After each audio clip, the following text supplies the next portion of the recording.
There could be a number of roadblocks that prevent users from spending money in your app.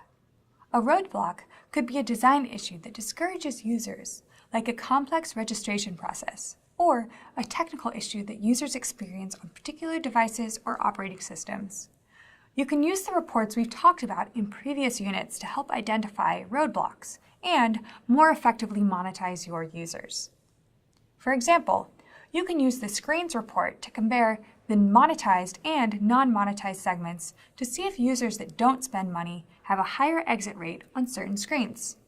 This could indicate that there is a roadblock on that screen, like an extra challenging game level or a technical issue in the purchase process. Similarly, you can run an event tracking report to see whether non-monetized users are leaving the game after a specific interaction. Perhaps a particular event is frustrating users or blocking them from reaching the in-app store to make purchases. You could also visit the Devices report, and if you see that monetization is lower on one device compared to others, you could test to see if there are any technical issues with your app on that particular device. In addition to these reports, you can use the Crashes and Exceptions report to identify possible roadblocks. Crashes data is automatically sent to your reports, but you can also define exception types for more detail on other errors, such as network failures and empty search results.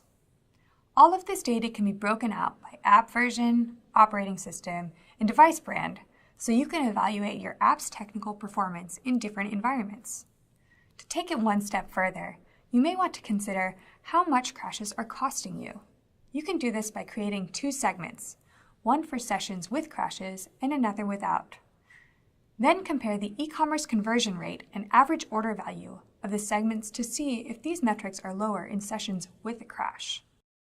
These are just some of the Google Analytics reports you can use to discover roadblocks to revenue.